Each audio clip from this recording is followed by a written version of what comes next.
Horror कहानियां थी।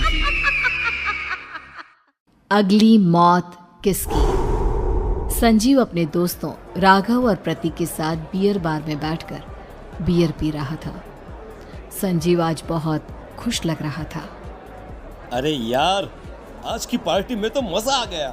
तुम दोनों दोस्तों के साथ तो मेरी जिंदगी इतनी अच्छी है कि क्या बताओ कितनी अच्छी है। अरे भाई, अब दोस्ती की है तो जीना मरना सब साथ में। हाँ अरे यार सुनो, जल्दी से एक बियर और ऑर्डर करते हैं ना, एक आखिरी, और उसके बाद ये जश्न यहीं खत्म हो जाएगा। अरे हाँ, क्यों नहीं। वेटर, जल्दी से 2 बियर की बोतल लेकर आओ। आज मेरे दोस्तों को जश्न मनाना है, क्यों? इतने में वहां पर एक बहुत सुंदर लड़की छोटे छोटे कपड़े पहनकर हाथ में बियर की बोतल लेकर उसके पास आती है। ये लीजिए, आपने बियर ऑर्डर की थी ना, मैं लेकर आ गई।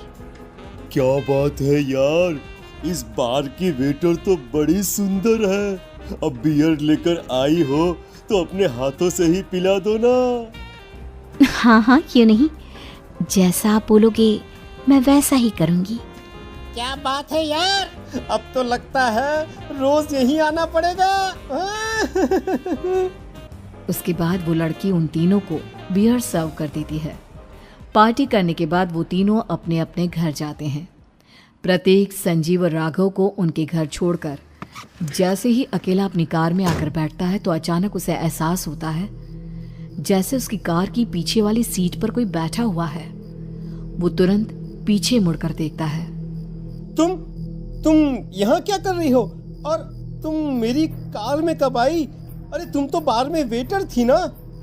बस ऐसे ही मेरा दिल कर रहा था आपके साथ आपके घर चलने का, इसलिए मैं आपके साथ चली आई। अरे लेकिन तुम मेरी कार में आई कब? अभी कुछ देर पहले तो यहाँ पर मेरे दोस्त बैठे हुए थे। प्रतीक के इतना बोलते ही उस लड़के का चेहरा खतरनाक तरीके से बदल जाता है। उसकी आंखें पत्थर की तरह सफेद और पूरे शरीर पर नीली नीली नसें उभर आती है। गाड़ी चलाओ, पूरी स्पीड में चलाओ, और अगर तुमने गाड़ी रोकने की कोशिश भी की तो मुझसे बुरा कोई नहीं होगा। डर की वजह से प्रतीक के पसीने छूटने लगते हैं। उसका शरीर बुरी तरह से कांप रहा था। प्रतीक बिना कुछ सोचे समझे कार को फुल स्पीड से चलाना शुरू करता है।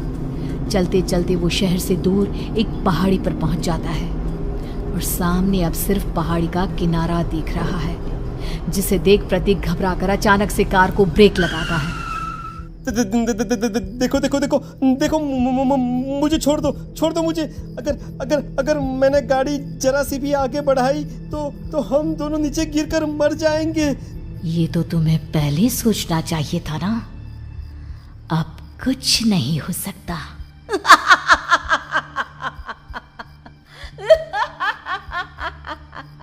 छोड़ दो मुझे। नहीं, प्लीज मुझे छोड़ दो। प्लीज मुझे जाने दो। छोड़ दो मुझे। गाड़ी आगे बढ़ाओ।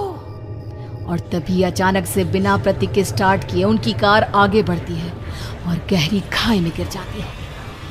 उसके चीखने की आवाजें चारों तरफ सुनाई देती है।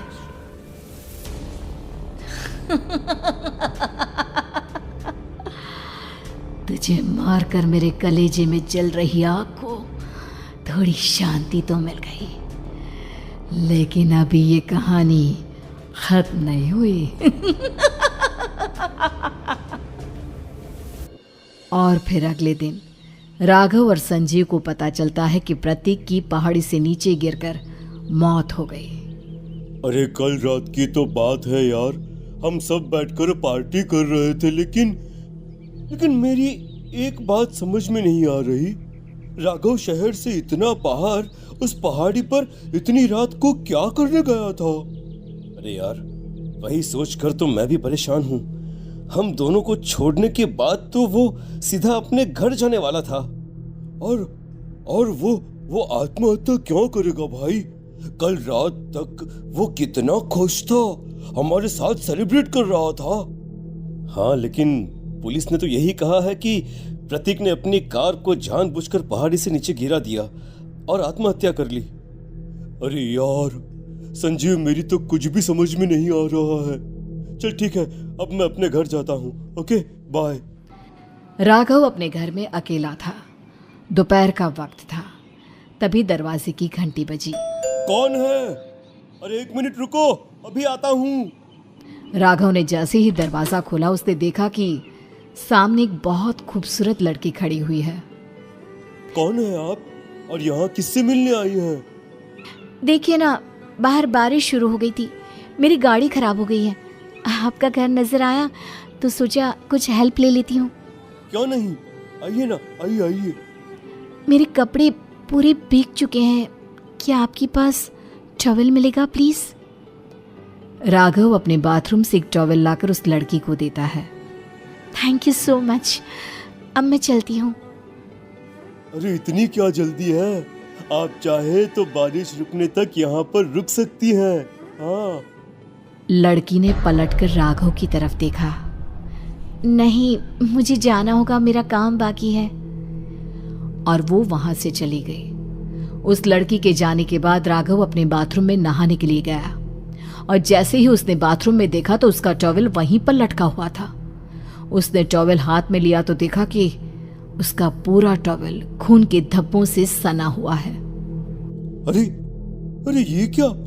ये टॉवल तो मैंने उस लड़की को दे दिया था। ये वापस मेरे बाथरूम में कैसे आ गया? और इस पर ये खून के धब्बे कहां से आ गए? राघव ने आईने में देखा तो उसकी गर्दन पर एक बड़ा सा चाकू का कट लगा हुआ था जिससे खून बह रहा था, जिसे देख राघव के होश उड़ गए। हाँ, अरे ये क्या? मेरी गर्दन इतनी ज्यादा कटी हुई है और मुझे दर्द भी नहीं हो रहा है। ये क्या हो रहा है मेरे साथ? राघव घबराकर बाथरूम से बाहर आया और अपना मोबाइल उठाकर उसने संजीव को फोन लगाया। संजीव जल्दी से मेरे पास आ जाओ। मुझे लगता है कुछ बहुत बड़ी गड़बड़ है, जल्दी आ जाओ। उधर से आवाज आई, लेकिन वो आवाज संजीव की नहीं बल्कि एक लड़की की थी।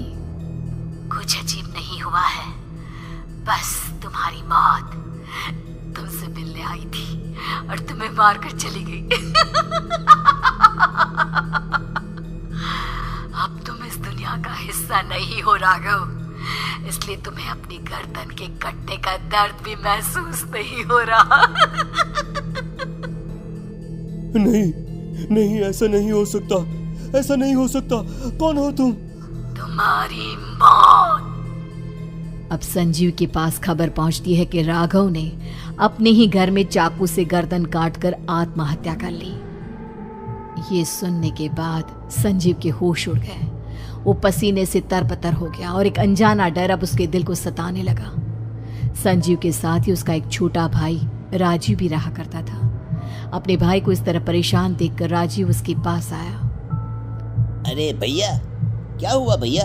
आप इतने घबराए हुए क्यों लग रहे हैं? प्रतीक और राघव की मौत, मेरा मतलब मेरी कुछ समझ में नहीं आ रहा भाई। अचानक से मेरे दोनों दोस्तों ने आत्महत्या क्यों कर ली? अरे वो तो मेरी भी समझ में नहीं आ रहा है भैया। हाँ, हो सकता है कि कोई परेशानी होगी और इसीलिए उन्होंने ऐसा किया होगा। हाँ, लेकिन दोनों की जिंदगी में एक साथ परेशानी और दोनों का इतनी खतरनाक तरीके से आत्महत्या करना, कहीं ऐसा तो नहीं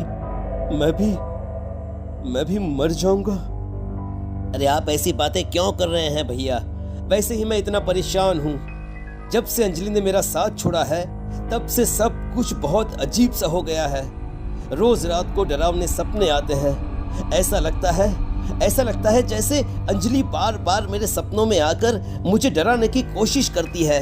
अंजलि का नाम सुनते ही संजीव की आंखें फट गई और उसके गले में आवाज अटक गई। उसके चेहरे पर घबराहट साफ नजर आ रही थी। कौन थी वो लड़की जिसने प्रतीक और राघव को आत्महत्या की आड़ में मौत के घाट उतार दिया? और कौन थी अंजलि जो बार बार राजीव के सपनों में आकर उसे डरा रही थी? अंजलि का नाम सुनकर संजीव इतना घबरा क्यों गया? इन सवालों के जवाब जानने के लिए देखिए इस खतरनाक कहानी का अगला भाग।